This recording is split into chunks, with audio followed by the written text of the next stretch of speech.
Demain, 7 juin, marque les 3 ans du colonel Assimi Goïta à la tête de l'État malien. 3 ans de gouvernance avec de nombreux acquis et défis relevés.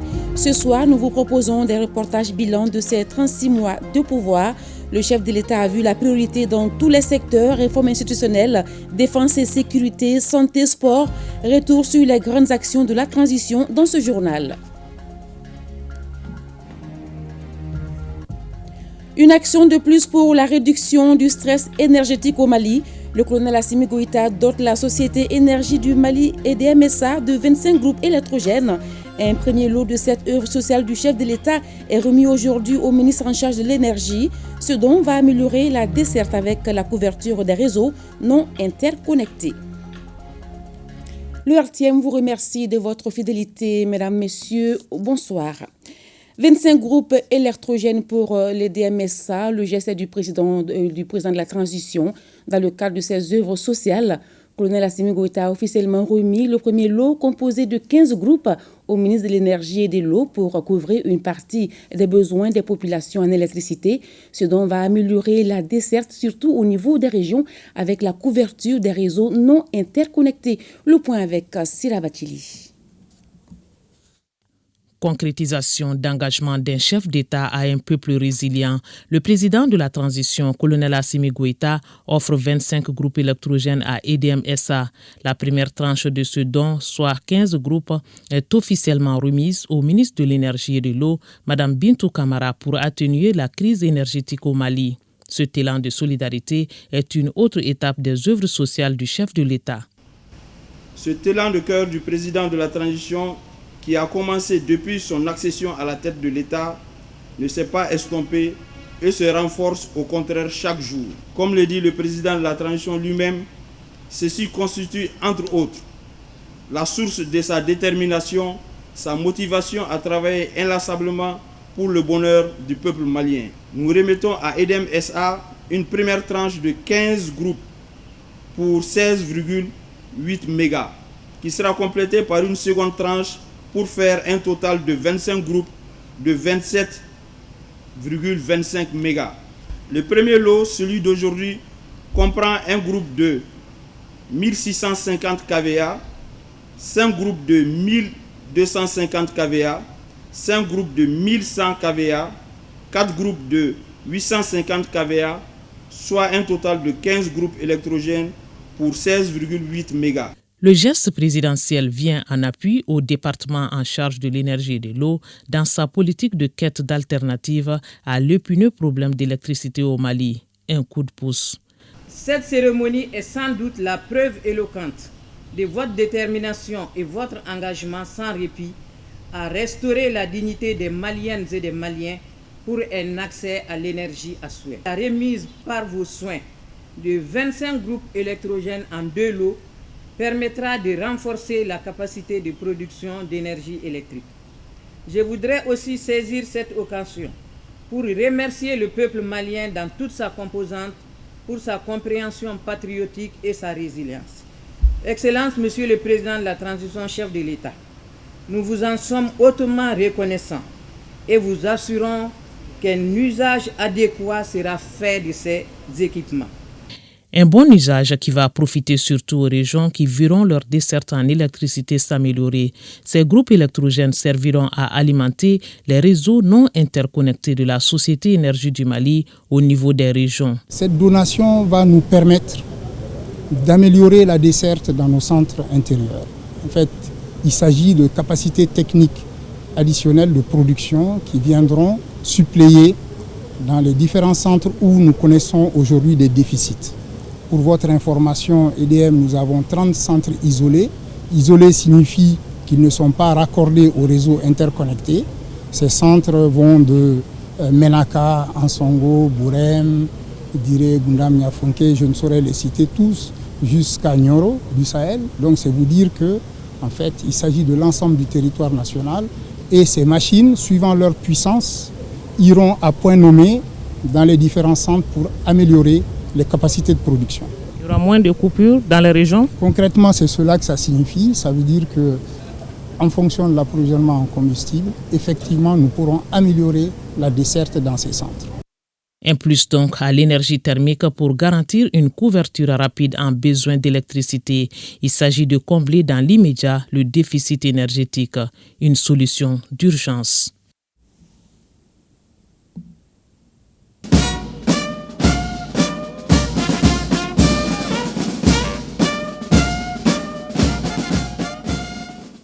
Je l'annonçais dans le sommaire en 3 de l'investiture du président de la transition. Ce soir et demain, nous consacrons 2 éditions spéciales à l'action du chef de l'État. Et c'est avec vous, Ibrahima Traoré, depuis Koulouba. Bonsoir, à vous l'antenne. Oui, bonsoir Salimata Daou. Mesdames, Messieurs, bonsoir. Bienvenue ici au Palais présidentiel à Koulouba, d'où nous vous présentons cette page spéciale consacrée à quelques actions majeures du chef de l'État depuis sa prise de pouvoir il y a de cela 3 ans. D'abord, cette rétrospective.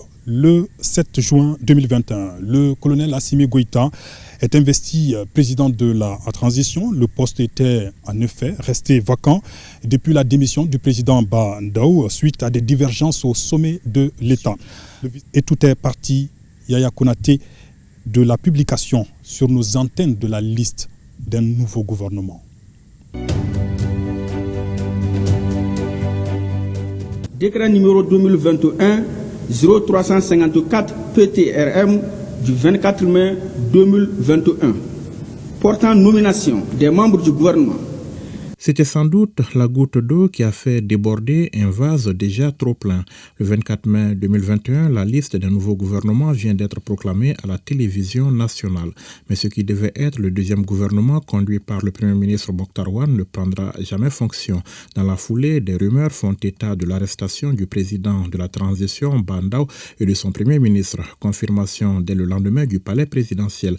Bandaou et Mokhtar Ouane sont placés hors de leurs prérogatives.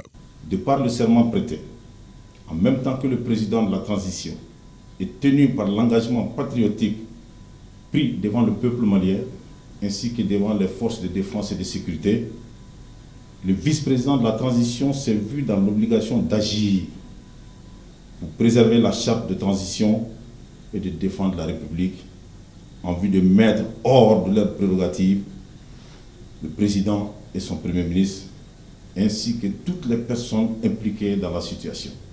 La communauté économique des États d'Afrique de l'Ouest, CEDEAO, entre en scène une nouvelle fois avec une exigence, la libération des dirigeants détenus.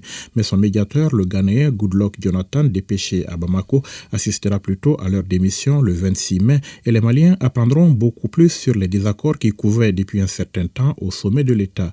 Monsieur Bandaou, président de la transition, a présenté sa lettre de démission. Donc cela s'est passé en présence de M. Goodluck Jonathan, qui est le médiateur de la CEDEAO donc pour la crise malienne. Et il était accompagné d'une forte délégation. Plus de 48 heures plus tard, la Cour constitutionnelle constate le 28 mai 2021 la vacance de la présidence de la transition et autorise le vice-président d'alors à devenir président à la place du président démissionnaire. Résultat, le 7 juin 2021, le bateau Mali a un nouveau capitaine.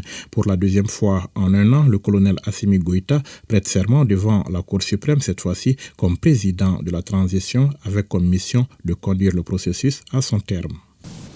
Je jure devant Dieu et le peuple malien de préserver en toute fidélité le régime républicain, de respecter et de faire respecter la Constitution, la charte de la transition et la loi. Dans la foulée de la prestation de serment du chef de l'État le 7 juin 2021, le Dr Choguel Kokala Maïga est nommé Premier ministre. À la suite des événements des jours précédents, la primature avait en effet été promise au M5 RFP, le mouvement du 5 juin, rassemblement des forces patriotiques qui lui-même avait jeté son dévolu sur le président de son comité stratégique.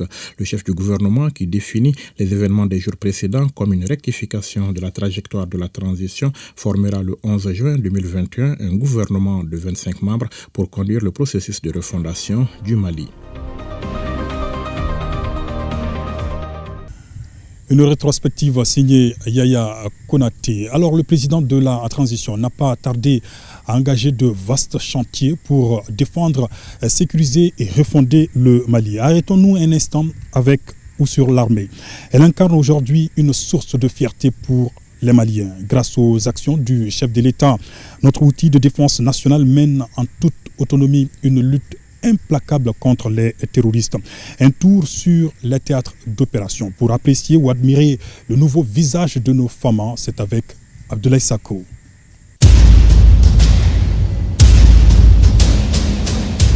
La mémoire est esclave de l'oubli. Hakili Djonye nous enseigne les mandingues. Il faut donc la franchir alors qu'elle est encore fraîche en racontant à travers la magie du verbe et des images l'ascension fulgurante des forces de défense et de sécurité sur les théâtres des opérations. En réalité, c'est difficile à comprendre pour les hommes de peu de foi. Comment une armée qui était encore il y a moins d'1 an sous assistance ou dirais-je sous perfusion internationale depuis plus d'une décennie puisse réussir là où les armées dites puissantes ont échoué. Inconcevable avec la raison, n'est-ce pas? Les faits sont têtus. Ils méritent d'être connus pour que la postérité soit éclairée et qu'aucun autre narratif ne puisse l'induire dans l'erreur. Coup de projecteur sur 3 prouesses des forces de défense et de sécurité maliennes parmi tant d'autres. La reconquête de Kidal, la neutralisation de Abou Ouzé Fadi Hugo et l'offensive de Mourdja.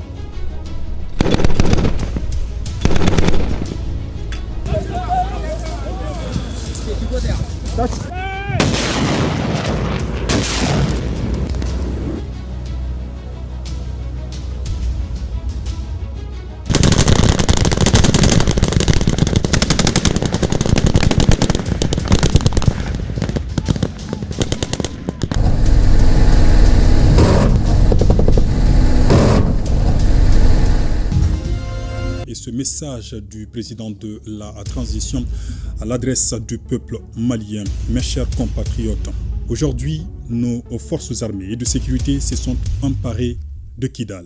Ako bi ko anga jamana kele dum ani kata se jamana yɛrɛ lakanabaw ni a basigibaw ma ko kɔni ka dɔ k'a fɔ anga jamana duguba Kidal u y'a minɛ ka sigi an ta yɔrɔ kokura. Aujourd'hui, je confirme l'arrivée, la rentrée des forces des unités Fama dans la localité de Kidal. Et revoilà Kidal. Kidal, la rebelle. Kidal, ville de toutes les défiances et de tous les débordements. Kidal, l'insoumise hier et Kidal, la malienne pour toujours.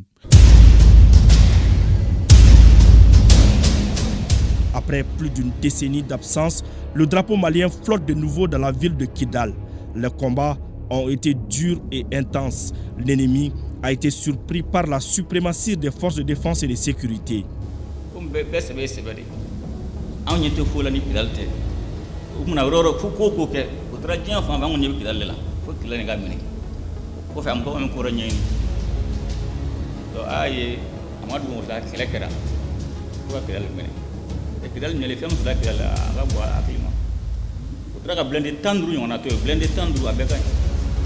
Heureusement que ama tambadouma bolé dugu ka toy dugu men kamne ka bawo tout fait bombardement les fait bombardement yabla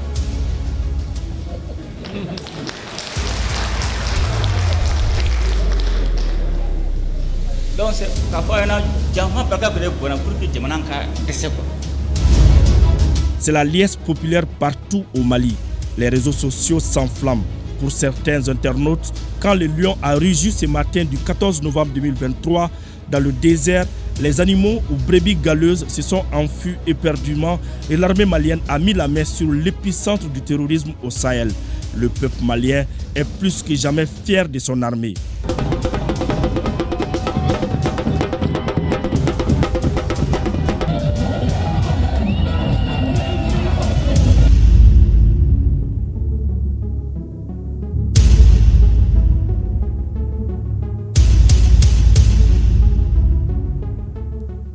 Au même moment, sur le terrain, les défenseurs de la liberté font la misère aux terroristes. Grâce aux actions aéroterrestres menées par les hommes, plusieurs chefs terroristes comme Al-Khalifa Saouri sont éliminés. Dans le centre et dans le nord, les vecteurs aériens font des frappes chirurgicales. Des matériels de guerre récupérés et les carburants à destination des terroristes sont détruits.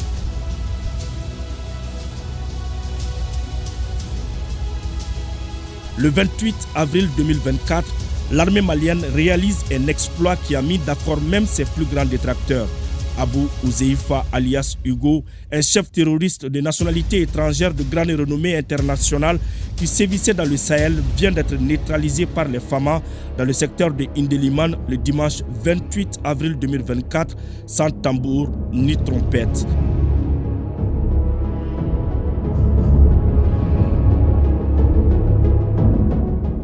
L'homme se croyait indéboulonnable, indestructible et surtout inatteignable. Car bien que sa tête soit mise à prix à 3 milliards 400 millions de francs CFA, soit 5 millions de dollars par le département d'État américain pour sa responsabilité dans la mort des forces spéciales américaines à Tango au Niger en octobre 2017, il continuait à mener ses activités d'exaction contre les civils.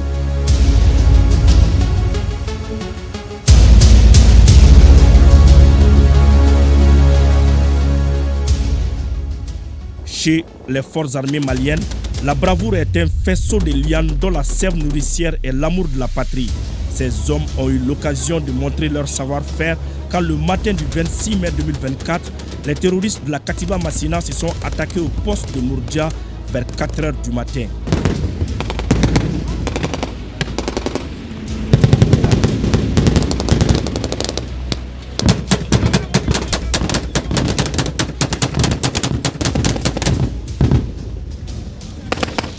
L'on est tenté de se poser la question si ces terroristes s'étaient-ils renseignés sur la puissance de feu et la détermination des FAMA.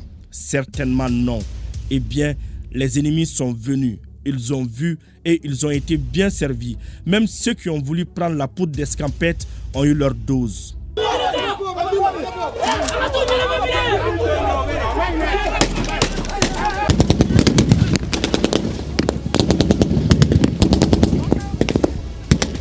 Le bilan est assez lourd et même très lourd. L'on se demande s'il y a eu même des survivants.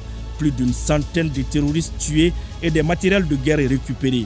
Bien équipés, les hommes de la Katiba Massina avaient face à eux des militaires aguerris qui évoluent en toute autonomie avec comme objectif la défense de l'intégrité du territoire. Au bout du fusil, il y a la mort, la vie, la grandeur, la dignité, l'indépendance et la liberté.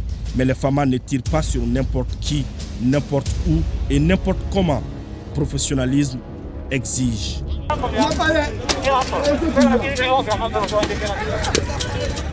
Dans les grandes villes, sur le plan sécuritaire, la police, la gendarmerie ne font pas de cadeaux aux bandits et la protection civile est sur tous les fronts. Rappelons que tous ces succès sont le fruit de la vision des autorités de faire de notre armée une référence. Priorité a été accordée au recrutement, à la formation et à l'équipement.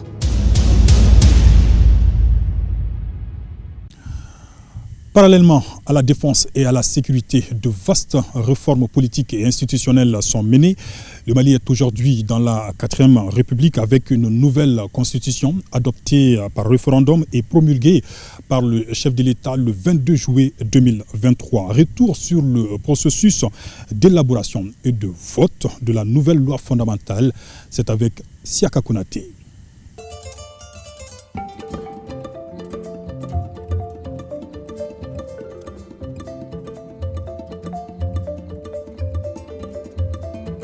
C'est par le décret 0401 que le président de la transition, colonel Assimi Goïta, promulgue le 22 juillet 2023 la nouvelle constitution du Mali, une promulgation qui consacre l'avènement de la 4e République. L'acte de promulgation de la constitution que je viens d'effectuer ouvre ainsi la voie à la naissance de la 4e République du Mali. Aujourd'hui, le Mali peut sereinement envisager son avenir politique en mettant en place les institutions qui auront la lourde responsabilité de faire ses premiers pas à la toute nouvelle République. Toutefois, nul ne doit se tromper, car avec la rédaction de cette constitution, il ne s'agissait point de renier l'histoire politique et institutionnelle de notre pays. Il était plutôt question, par un saut qualitatif, d'atteindre les objectifs de refondation formulés par les Maliennes et les Maliens au cours des assises nationales de la refondation. Le peuple malien, nourri à la source de son passé, et de sa riche culture multiséculaire, continuera à assumer son destin avec la même détermination et la même conscience historique. C'est en cela que nous nous rendrons dignes de nos illustres devanciers, dont nous avons la responsabilité de transmettre l'héritage qui nous rend si particulier à la future génération, afin que l'âme malienne, faite de dignité et de sens de responsabilité, se perpétue à travers le temps. Cette promulgation intervient au lendemain de la proclamation par la Cour constitutionnelle des résultats définitifs du référendum du 18 juin organisé par l'autorité de gestion des élections EGE, une nouvelle structure issue des réformes institutionnelles et politiques. Les électeurs ont départagé les camps du oui et celui du non en se prononçant en faveur de la nouvelle loi fondamentale. 96,91% d'entre eux ont voté pour et 3,09% contre. C'est l'aboutissement de l'une des revendications de la classe politique qui demandait la révision de la Constitution de février 1992 adoptée dans l'euphorie des événements de mars 1991. Les trois tentatives de révision initiées par les présidents Alpha Oumar Konaré, Amadou Toumani Touré et Ibrahim Boubacar Keïta ont toutes échoué. La quatrième tentative, initiée par les autorités de la transition rectifiée, a été la bonne. Le processus est déclenché lors des Assises nationales de la refondation qui, en décembre 2021, recommandent la rédaction et l'adoption d'une nouvelle constitution. Ainsi, un décret du président de la transition crée le 10 juin 2022 la commission de rédaction de la nouvelle constitution. Une vingtaine de jours après, un autre décret nomme les membres de la CRNC, présidé par le professeur Fousseini Samake, ancien secrétaire général du gouvernement et ancien directeur général de l'ENA, nouvelle formule. Installés le 12 juillet, ils ont 2 mois pour rédiger la nouvelle constitution. À l'issue des 3 mois d'intenses activités, ils remettent le 11 octobre 2022 au président de la transition l'avant-projet de constitution, un document élaboré après de larges consultations de l'ensemble des forces vives de la nation, des visites de courtoisie aux institutions de la République, l'organisation des séances d'écoute et d'échange avec les partis politiques, la société civile, la presse, les forces armées et de sécurité, les confessions religieuses à Bamako et dans 4 régions. Le 19 décembre 2022, un nouveau décret présidentiel crée la commission chargée de la finalisation de l'avant-projet de constitution, toujours présidée par le professeur Fousseini Samake. Elle remet le 27 février 2023 au président de la transition la version finale de la loi fondamentale qui sera adoptée par le référendum 4 mois plus tard et depuis, la 4e République est en marche. La santé, l'une des priorités du président de la transition dans le cadre de ses œuvres sociales. Colonel Assimi Goïta a construit des centres de dialyse pour soulager les malades d'insuffisance rénale. Une action fortement saluée par les patients dans ce reportage signé Barakissa Ouattara. Si la défense et la sécurité sont une priorité pour les autorités de la transition, la santé demeure la priorité des priorités. À l'actif du président de la transition, 4 centres de dialyse, tous dotés d'équipements médicaux ultra modernes. Il s'agit des centres de dialyse de la commune 5, 4, celui du centre médico-chirurgical des armées et les centres de dialyse de Caille. Ces centres représentent une avancée significative dans la prise en charge des patients insuffisants rénaux. Je tiens à beaucoup remercier le président de la transition du fait qu'il a pensé à tous les dialysés. Parce qu'avant l'ouverture de ces centres-là, on avait des tas de problèmes. Il y avait des problèmes de produits, des problèmes de machines, beaucoup de choses. Donc, étant dans ce problème-là, il a pensé à nous. Vraiment, on tient à le remercier. Ces centres de dialyse ont été minutieusement conçus pour répondre aux besoins spécifiques des patients et du personnel soignant, offrant ainsi un environnement propice à la guérison. Ce centre de dialyse comporte une grande salle dans laquelle il y a 7 générateurs et une salle d'urgence dans laquelle il y a 2 générateurs et une salle VIP dans laquelle il y a 1 générateur. Voilà. Donc à ce jour, nous avons 60 patients en dialyse et de l'ouverture du centre à nos jours, nous avons à peu près réalisé 1631 séances. Nous ne cesserons jamais de remercier les autorités de la transition, à commencer par le Monsieur le Président qui vraiment ont voulu mettre à notre disposition des centres de soins pour aider la population souffrant d'insuffisance rénale chronique terminale. Parce que vraiment la maladie rénale coûte, c'est cher. Une prise en charge d'un malade rénal est très coûteuse. Donc si les autorités mettent à notre disposition des centres, des joyaux comme nous avons ici, nous ne cesserons jamais de les remercier. Les travaux des centres de dialyse des communes 4, 5 et du centre médico-chirurgical des armées ont été simultanément lancés en fin 2022 et inaugurés en 2023, soit moins d'une année de délai. La réalisation de ces centres dénote donc de l'engagement du président de la transition à œuvrer au bien-être des populations maliennes. Le président de la transition a été toujours présent pour tous les Maliens et il a voulu que la santé soit au plus proche des Maliens. Nous savons que la dialyse, c'est un problème de santé publique. C'est pour cela que nous avons inauguré ce bâtiment. Mais on a 3 centres identiques à Bamako, notamment un ici, un en commune 4 et l'autre au génie militaire. Ces centres de dialyse sont une réponse au cri de cœur des dialysés, un espoir pour les malades durants, en témoignent ces tableaux affichés qui en dit tout. Le président de la transition accorde également une attention particulière au sport, notamment au plan infrastructure. À Bamako et à l'intérieur du pays, des stades sont en construction ou en rénovation. En 3 ans, le visage de plusieurs édifices sportifs a changé. Gros plan sur ces réalisations. C'est avec Seragatou Sissé. Colonel Assimi Goïta, le président de la transition, chef de l'État, un visionnaire, un homme au service du peuple et de sa jeunesse. Lors de sa visite à Caille le 23 juillet 2023, le chef de l'État, dans son allocution, a laissé parler son cœur en annonçant de grandes réalisations sportives sur toute l'étendue du territoire national. Dès son retour à Bamako, les lignes ont bougé. Le président de la transition a honoré sa parole. Le stade du 26 mars a reçu une cure de jouvence et fait aujourd'hui la fierté des Maliens. Le stade Modibo Keïta est en travaux avancés. Le stade Mamadou Konaté, d'une capacité de 4587 places, a été rénové et réceptionné à la faveur d'une cérémonie grandiose. Le stade Omnisport Salif Keïta dit Domingo est un beau joyau de 3000 places assises, comprenant plusieurs commodités. Le stade Wenzen Koulibaly, un moment laissé à lui-même, est en voie de réhabilitation. Le centre pour sportifs d'élite Ousmane Traoré de Kabbalah est relooké, tout comme le lycée sportif Ben Omar Sy. Toutes ces infrastructures à Bamako respirent la nouveauté grâce au chef de l'État. Le chef de l'État a pris un engagement, d'ailleurs plusieurs engagements. Je pense que ces engagements-là sont des engagements qui sont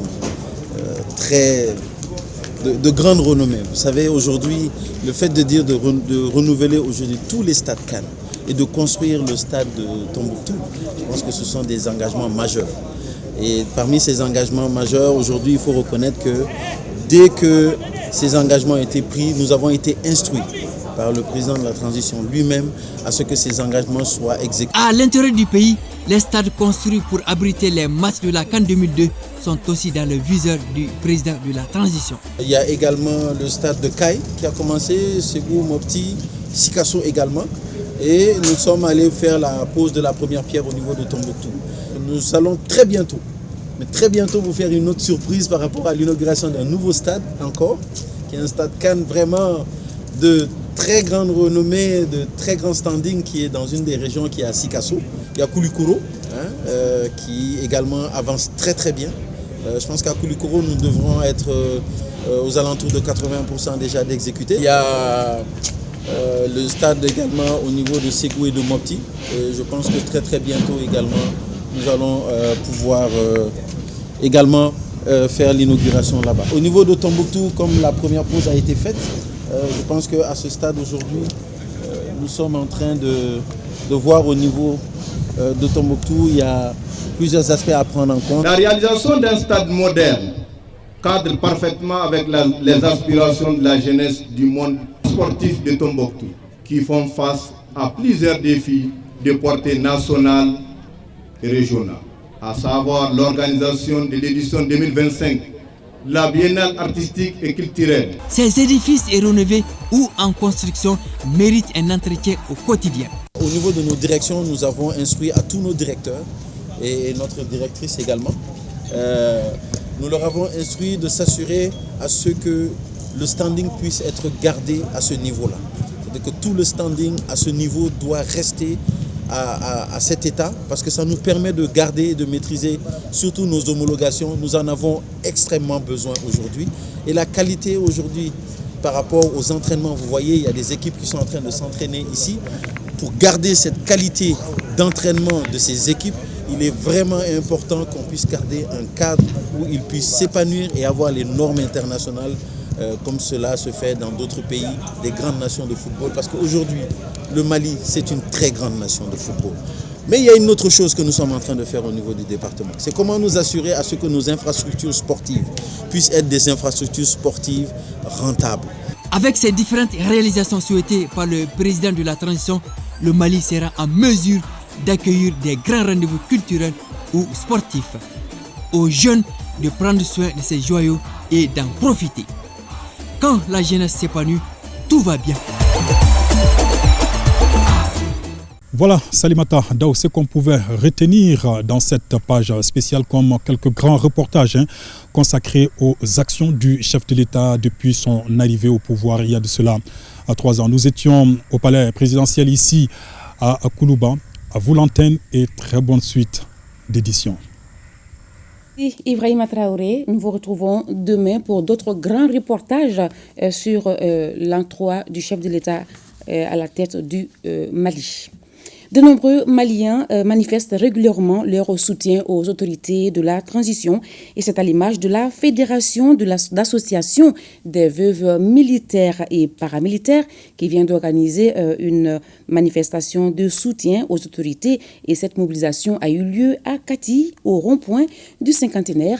Une activité est couplée à une remise d'habits aux orphelins. Reportage Abdul Karim Kaba. Soutenir la transition pour un Mali apaisé et prospère, tel est l'objectif de cette manifestation. C'est pourquoi la Fédération d'associations des veuves militaires et paramilitaires a choisi le rond-point du cinquantenaire de Kati pour la circonstance. On a organisé cette cérémonie uniquement pour la prolongation de la transition. Parce que vous savez que nous sommes habillés en blanc et rouge. Le blanc, là, ça veut dire qu'on veut la paix maintenant. Le rouge, le sang qui a été versé. Donc, il faut stopper à tout ça. Là. Le message que nous voulons lancer, il faut qu'Assimi fasse 10 ans au pouvoir pour mieux sécuriser ce pays-là. Je lance un message à la population d'être sereine et vigilante surtout. Outre cette mobilisation, la Fédération d'associations des veuves militaires et paramilitaires a remis aussi plusieurs habits aux orphelins. Cette remise de basins aux enfants est une tradition à la Fédération d'associations des veuves militaires et paramilitaires et c'est pour permettre à cette couche de passer une bonne fête de Tabaski.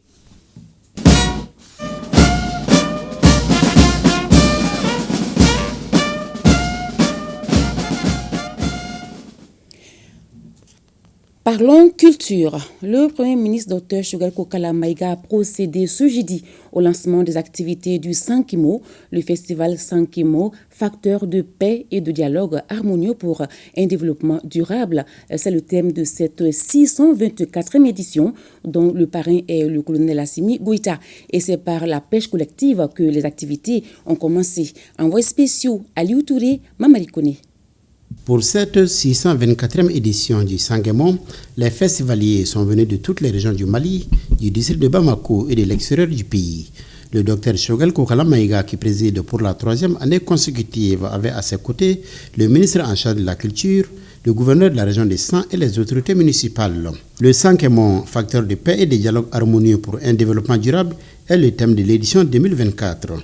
La population des Sangs a pris comme thème de la 624e édition n'est pas fortuit, puisque cette année, en 2024, nous avons tenu le dialogue intermalien et aussi avec les assises nationales pour la refondation et aussi il est demandé à tous les Maliens qu'on se parle, qu'on se pardonne, qu'on se donne la main pour vraiment relever les défis de développement.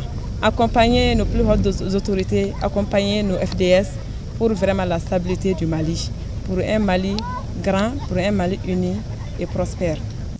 Le rite de la pêche collective qui est célébré pour la 624e fois occupe désormais une place de choix dans l'agenda culturel du Mali et s'impose comme un événement majeur.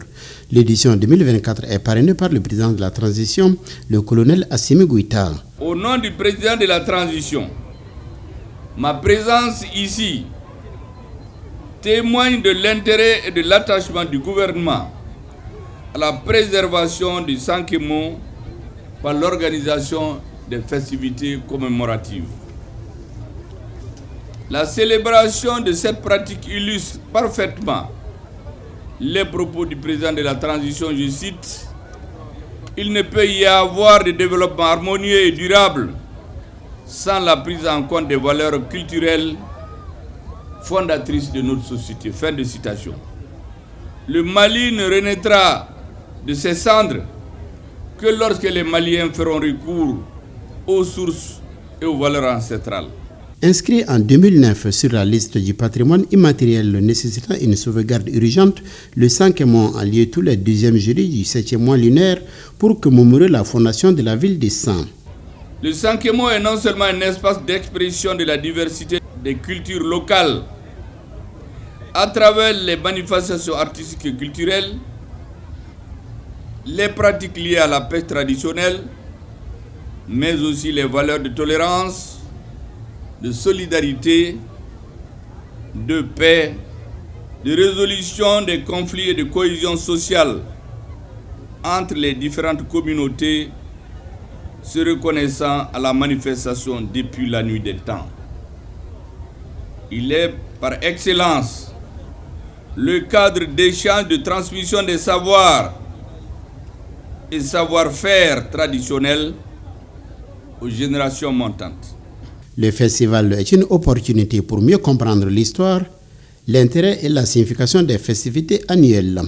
Le docteur Choguel Koukala Maïga a saisi l'occasion pour demander à tous les Maliens de continuer à soutenir les forces de défense et de sécurité. Je voudrais aussi saisir cette opportunité pour demander à tous les festivaliers et au-delà à tous les Maliens de continuer de soutenir nos vaillantes forces armées et de sécurité, de prier pour elles, que Dieu les bénisse et guide leurs pas, dans le sens positif de leur mission patriotique. Pensons au quotidien à nos soldats dont le sacrifice sur le terrain nous permet d'organiser sereinement le Sankemo. Aussitôt après son arrivée, le chef du gouvernement s'est rendu au bois sacré et au puits sacré, deux symboles très forts de l'histoire de la ville de San. Il a aussi rendu une visite de courtoisie aux notabilités traditionnelles. Il a enfin rencontré les femmes du camp de San qui l'ont remercié pour le forage d'eau offert par la primature dans le cadre des œuvres sociales. Ce sont 146 adductions d'eau sommaire qui ont été réalisées dans le cadre des œuvres sociales de la primature dans 12 régions du Mali et dans le district de Bamako. La ville de San a donc vibré aujourd'hui au rythme de la 624e édition de la pêche collective Sankemo. Tôt ce matin, des milliers de personnes munis de leur matériel de pêche ont convergé vers la mare sacrée, classée patrimoine culturel immatériel de l'UNESCO le 1er octobre 2009. La fête traditionnelle du Sankemo occupe une place importante dans la vie de la population de San et environ. Le Premier ministre est présent pour la 3e année consécutive de San, le compte traduit de Drissa Kouni. Ils sont des 100 et des villages environnants à prendre la route tôt ce matin pour converger vers la mare Sanké. Le grand marché de San, vide, témoigne de l'importance du Sankemo dans la vie des Sanois. Nous sommes à la 624e édition de la pêche collective. Seul événement qui réunit depuis 6 siècles les Sanois dans leur diversité culturelle et ethnique.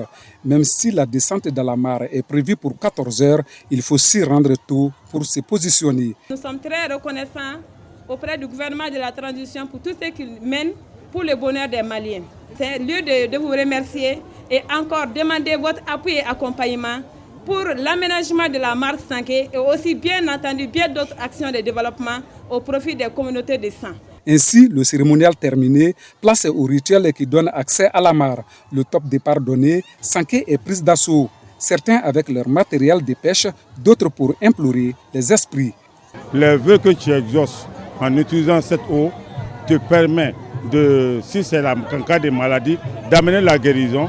Si c'est en cas d'opportunité de la vie, d'amélioration de tes conditions, ce sens. Je vais d'être mariée. Je suis venue faire des bénédictions pour mon mariage. Si le but visé est la pêche, pour beaucoup de festivaliers, il faut participer à l'événement, ne serait-ce que pour le vivre une fois dans sa vie. Je suis venu accompagner des amis, et puis venu voir comment ça se déroule. Plusieurs années, j'ai entendu parler de ça, mais je n'ai jamais participé à ça. Nous sommes là pour le festival 5e mois, c'est notre première fois. Vraiment, on s'amuse bien, on est là depuis hier soir. Donc on s'est bien amusé, on est venu, on a mis du sable sur les visages, on a fait des vœux et on espère qu'ils se réaliseront. La présence du Premier ministre Dr Choguel Kokala Maïga pour la 3e année consécutive démontre que la souveraineté tant prônée par les Maliens passe aussi par la sauvegarde de notre identité culturelle. Vivement la 625e édition. Ici, à Bamako, je vous invite à faire un tour au Palais des Pionniers à Magnambougou, l'école de la citoyenneté, une initiative du ministère en charge de la jeunesse qui mobilise l'ensemble du gouvernement. 4 membres du gouvernement sont passés dans la journée devant les apprenants pour un partage d'expériences. Il s'agit des chefs des départements de l'éducation, de l'enseignement supérieur, de la communication et de l'environnement. Les échanges étaient interactifs, nous disent Awadit Makamara et Mamadou Sidibé. Une atmosphère vibrante de dialogue et de découverte régnait dans l'enceinte du camp des pionniers de Bamako ce jeudi. D'abord, le guest de la matinée, le ministre en charge de l'enseignement supérieur, se mêlait à la foule de jeunes participants. Dans cet espace, les barrières entre le pouvoir et la jeunesse semblaient s'estomper. Licencié semestre worori, amanga ke 6 ans, amanga ke 5 ans. Mais FCK problème est minier, diamant nana chaya classe mancha. École Karamoko Mancha. Et réforme qui est enseignement secondaire là, il y a une filière de créer en bas de l'économie. Nous temana ou perdre bena FSEC là. Faculté quelle est mon ambe moko babina ni durubo. Gestion amano. Il faut le deuxième monde là au Kera parce que y a 100 km perdu Covid comme. Il vient de nous expliquer qu'ils sont en train de prendre des mesures pour qu'on puisse faire le cursus scolaire normal de 3 ans pour la licence. Donc ça m'a vraiment fait du bien. Dans l'après-midi, le ministre en charge de la communication et ses collègues de l'environnement et de l'éducation en manteau de chef de famille s'exprimaient sans tabou devant les jeunes. En propageant des mauvaises nouvelles, en envoyant des images obscènes, en envoyant des images choquantes, en détruisant les progrès administratifs et autres dans votre pays par, si vous voulez, une communication nuisible, là, c'est un mauvais usage et il faut l'éviter. Et tout cela, c'est un devoir du citoyen. Parce que c'est dans la famille que s'effectue la première éducation. Celui qui sort fortifié de sa famille est vacciné pour la vie. Tout ceci, il n'y a pas de vie si je ne respire pas de l'air de bonne qualité. Il n'y a pas de vie si je ne bois pas de l'eau.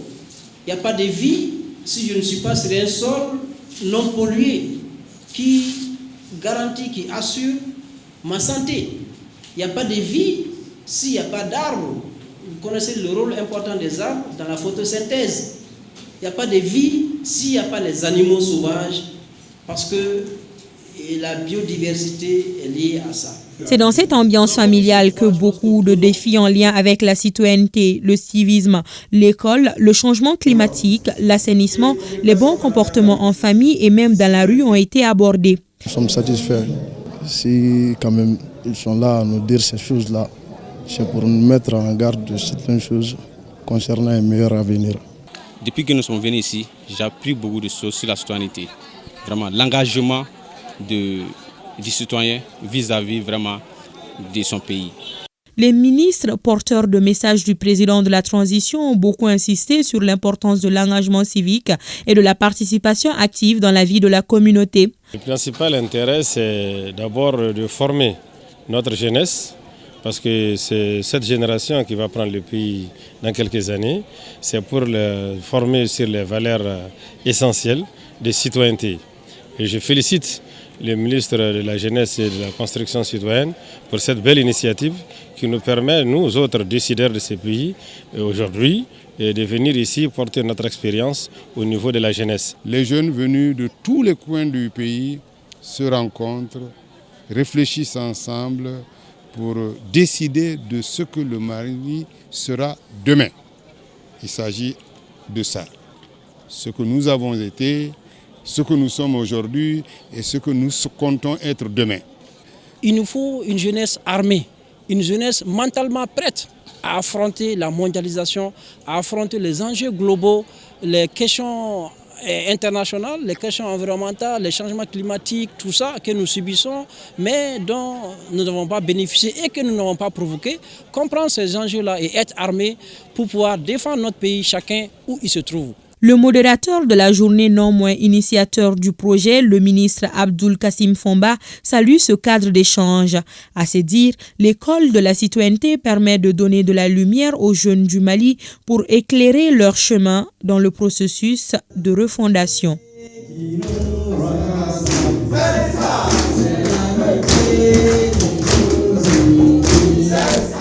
Voilà, nous allons encore reparler de cette école de la citoyenneté, première cohorte, qui bat son plein au Palais des Pionniers à Maniambougou. Le ministre en charge des mines, professeur Amadou Keïta, était l'invité du feu de camp hier soir. Le compte rendu de Ibrahim Kaou Konaté et Gaoussou Achtouré.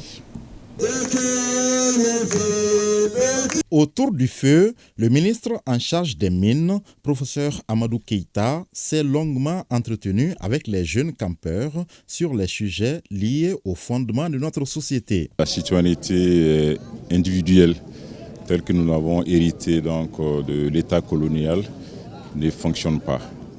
Dans le même temps, ce qui s'est mis en place, je l'appelle aussi la citoyenneté réticulaire.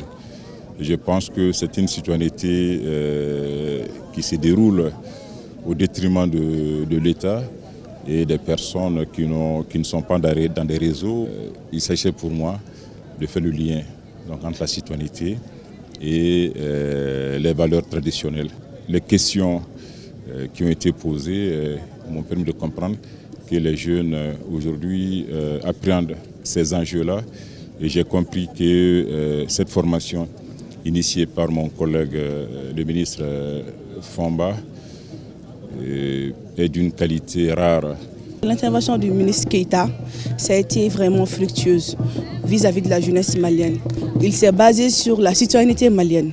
Le Mali d'hier, le Mali d'aujourd'hui et le Mali que les ministres rêvent d'avoir demain. Ce programme de formation d'éducation citoyenne est initié par le ministère de la Jeunesse et des Sports, chargé de l'instruction civique et de la construction citoyenne. Et aujourd'hui, nous avons eu vraiment la chance d'avoir le professeur Amadou Keïta, qui est ministre des Mines, et qui aujourd'hui a bien voulu venir auprès des jeunes pour exposer un peu, échanger surtout avec eux sur la question de la sagesse. Ce que je retiens beaucoup dans tout ça, c'est la question d'écoute, d'être à l'écoute des plus âgés, des aînés, d'être à l'écoute des parents, d'apprendre d'eux.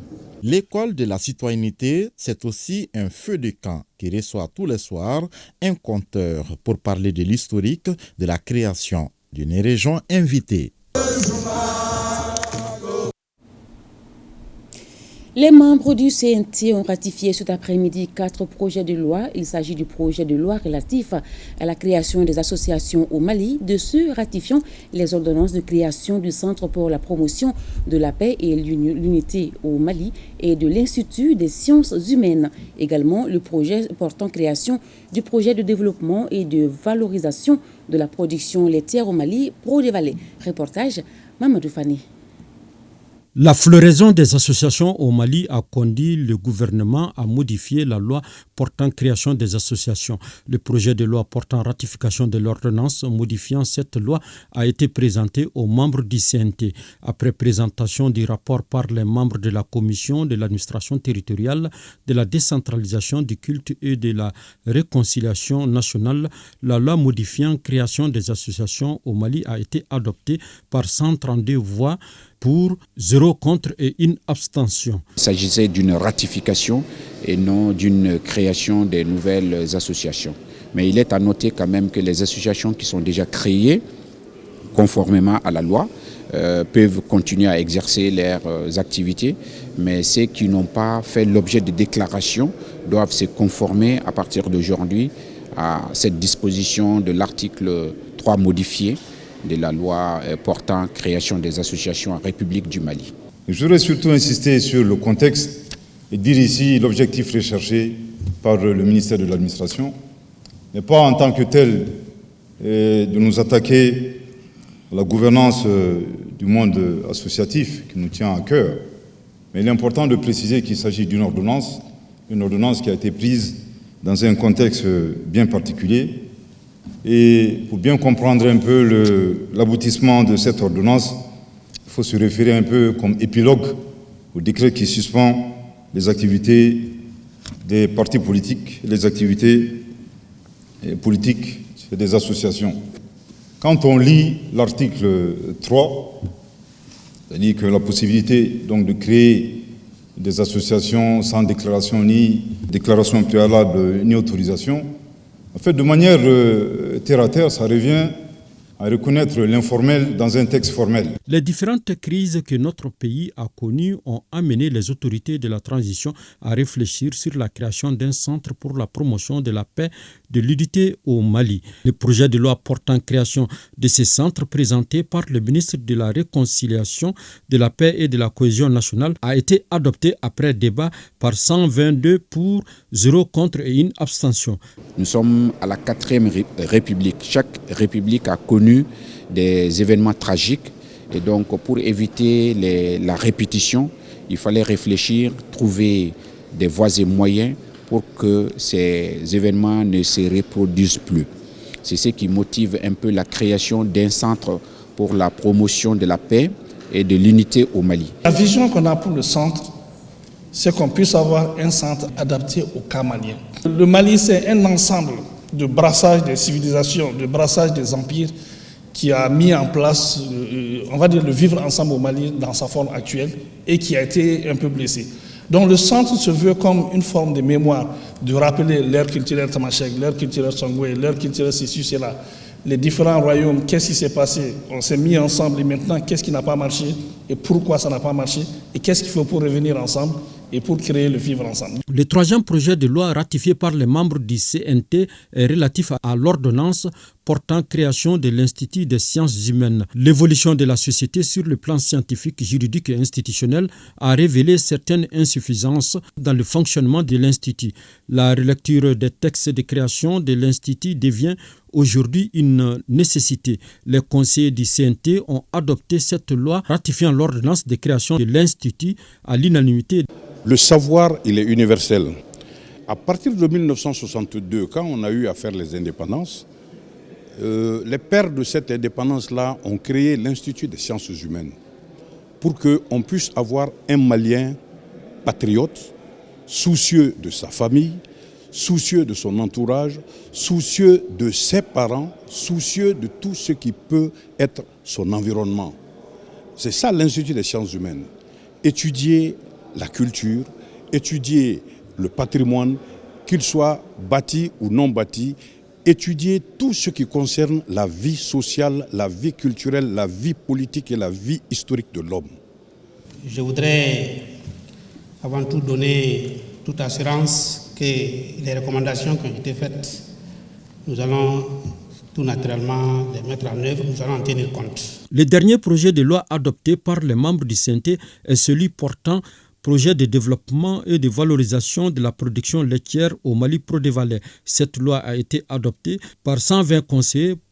C'est depuis 2008 que notre pays s'est doté d'une stratégie de valorisation de nos produits laitiers Aujourd'hui, ce projet, cette loi qui vient de voter, va permettre au département de l'élevage aujourd'hui de créer toutes les conditions d'organisation de toute la chaîne de valeur, des acteurs, et puis créer aussi les conditions d'investissement. Nous pensons qu'avec cette loi qui vient d'être créée, les conditions seront réunies pour un développement harmonieux de ce projet. Il aura les coudées franches pour pouvoir développer, rassembler les fêtières, les former pour le bien de nos populations. À l'entame de la séance plénière, les membres du CNT ont observé 1 minute de silence en la mémoire de toutes les personnes disparues dans le pays et particulièrement à Sarid Ag Imbarkawan et certains agents de l'administration du CNT. Le ministre de l'Industrie et du Commerce en visite de terrain. Moussa Alassane Diallo était au complexe agro-industriel de la société Seydou Diogo Awa. L'unité industrielle va fournir aux Maliens très bientôt de l'huile végétale alimentaire, de l'aliment bétail, du savon ou encore de beurre de karité. Coût de l'investissement, 14 milliards de francs CFA. L'initiative est de l'ancien capitaine des Aigles, Seydou Keita, qui veut ainsi participer au développement de son pays. Au moins 400 emplois directs permanents seront créés. Nyanya Lou Traoré et Oumar Traoré. Difficile mais pas insurmontable. Notre compatriote, l'ancien footballeur international Seydou Keita, joue désormais sur un autre terrain. Du gazon des stades de football, le voilà dorénavant sur celui de l'entrepreneuriat. Et ce complexe agro-industriel est la preuve formelle que l'on peut bel et bien réussir sa reconversion. Les 3 dernières années, j'ai consacré ma vie uniquement que pour ça. Toutes les machines, tout, je suis parti chercher tout moi-même. Il passe de capitaine des Aigles du Mali à capitaine d'industrie. Bâti sur une superficie de 7 hectares, le complexe abrite 3 unités de production, de l'huile végétale alimentaire, du tourteau et d'aliments bétail, de beurre de karité, de bidons plastiques et de savon. Un Made in Mali sans précédent pour améliorer l'offre des produits sur le marché national en priorité. J'essaie de faire en sorte que nous aussi, on puisse produire de la qualité, être numéro 1 sur le marché et au niveau des volumes, mais surtout au niveau de la qualité. Les 6 prochains mois, Inch'Allah, c'est de mettre une capacité de 200 000 litres jour. De telles initiatives ont besoin d'accompagnement et les autorités de la transition l'ont bien compris. Du président de la transition, le colonel Assimi Goïta, au premier ministre Choguel Kokala Maïga, en passant par les membres du gouvernement. Tous ont décidé d'arroser ce complexe par leur soutien indéfectible pour qu'il puisse bien bourgeonner au grand bonheur des populations maliennes. L'usine de Seydou, c'est un produit d'appel. Que cette usine puisse être un exemple pour les autres. Tout le monde dira, Seydou a investi, il a réussi au Mali. Moi aussi, je viendrai investir au Mali et je vais réussir. C'est ça l'engagement politique à nos compatriotes qui sont installés hors du territoire et qui ont des fortunes. Au lieu d'investir à l'extérieur, venez investir chez nous. Le développement économique et social durable du Mali se fera avec l'industrie ou ne se fera pas. Le capital de la société est de 3 milliards de francs CFA. À ce jour, le montant des investissements cumulés s'élève à plus de 14 milliards de francs CFA avec une prévision de 400 emplois directs permanents et plus de 1000 emplois indirects. Le complexe est surtout dans l'air du temps. Il a une autonomie énergétique supportée par une installation solaire d'une capacité de 2 MW. Aujourd'hui, le message le plus fort que tous les industriels doivent comprendre, c'est que dans la conception de tout projet industriel, il faut aller sur la base de son autonomie, de son indépendance énergétique. C'est l'énergie solaire. C'est une opportunité naturelle qu'il ne faut pas laisser dormir. Donc, il faudra que nos industriels, même les industries existantes, comprennent qu'il nous faut aller vers des modèles d'innovation, d'adaptation, pour que nous puissions passer du thermique à l'énergie solaire et assurer notre autonomie énergétique. Et c'est ça qui garantit la productivité, c'est ça qui garantit la compétitivité et c'est ça qui garantit la rentabilité de l'usine industrielle au Mali. Indubitablement, tout est possible dans cette vie. L'essentiel est de croire en ses rêves et de les réaliser. Notre compatriote Seydou Keita y a cru et il l'a fait. Jeune du Mali, il vous passe la balle. Et tout est fin prêt. Au complexe agro-industriel de la société Seydou Diogo Awa, il reste maintenant à l'inaugurer. Le président de la transition a pris l'engagement de venir inaugurer l'usine de Seydou. Il va venir dans les prochains jours. À l'intérieur du pays, une leçon modèle sur la sécheresse et la désertification pour la célébration de la quinzaine de l'environnement édition 2024. Les causes, les conséquences et la lutte contre le phénomène ont été largement développées aux élèves de la 8e année de l'école SOS de Kita, au RTM Kita, Mahamadi Alioubari. Son modèle que les travaux de la quinzaine de l'environnement édition 2024 ont démarré dans la capitale de l'Arachide. Justement, les élèves de la 8e année de l'école du village SOS et leur enseignant Idrissa Kouita ont émerveillé l'assistance. Le thème est « Mon environnement, je m'engage ». Cette leçon modèle a duré 45 minutes pendant lesquelles les causes de la désertification et les conséquences ont été expliquées. Nous avons eu le plaisir de suivre avec beaucoup d'intérêt la leçon modèle sur la désertification. Les questions et les réponses venant des élèves nous ont permis de comprendre qu'ils sont conscients de la portée que l'on doit avoir par rapport à l'intérêt de la préservation de l'environnement. Donc, d'éviter pour des zones comme la région de Kita ou d'autres régions qui sont loin des isoètes en déficit, de tomber dans la désertification à travers la conservation des ressources végétales, hydriques et même fauniques de leur zone, pour passer aux générations futures un environnement plus sain, plus équilibré et que l'on peut exploiter sans rentrer dans les différentes conséquences qu'on appelle ici la dégradation des sols, la perte des forêts, le surpâturage, etc. Plusieurs activités sont au programme de cette quinzaine de l'environnement. Ce rendez-vous de Kita va donner l'occasion de sensibiliser davantage les populations de Kita et toutes les parties prenantes sur les risques environnementaux afin de susciter des actions correctives en faveur de l'environnement et du bien-être des populations. Hajj 2024. L'ambassadeur du Mali en Arabie Saoudite a rendu une visite de courtoisie aux pèlerins de la filière gouvernementale des agences Al-Madina et Maïdan pour s'inquiéter de leurs conditions d'hébergement et de restauration. Envoyés spéciaux Brahima Koulibaly, Ousmane Fambouri Traoré et Noukoum Sissoko. Ce sont les pèlerins de la filière gouvernementale des agences Al-Madina et Maïdan qui ont reçu la visite de l'ambassadeur du Mali en Arabie Saoudite. Objectif, s'imprégner des conditions de vie des pèlerins dans la cité religieuse de Médine. Souhaiter la bienvenue à nos compatriotes.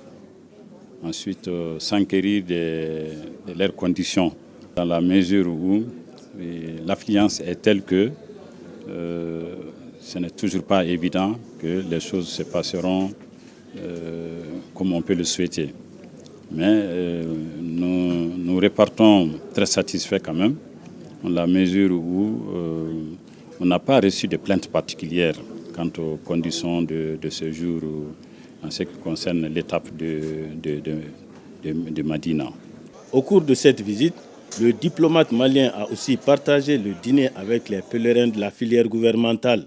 C'est vraiment pour montrer que l'ambassadeur est d'abord un citoyen malien. Le consul, c'est d'abord un citoyen malien. Donc, il n'y a pas d'écart à établir entre nos compatriotes qui sont arrivés dans le cadre du pèlerinage et nous-mêmes. Nous constituons une seule et grande famille. C'est pour ça que nous avons accepté de partager avec eux leur repas. L'ambassadeur a par ailleurs sollicité l'indulgence des pèlerins pour les insuffisances qui pourraient survenir, car toute œuvre humaine est perfectible.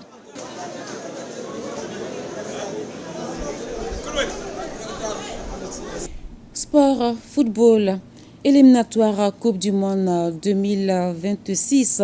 Les Aigles du Mali ont été battus ce soir à domicile 2-1 par les Black Stars du Ghana. Le match comptait pour la 3e journée du groupe I.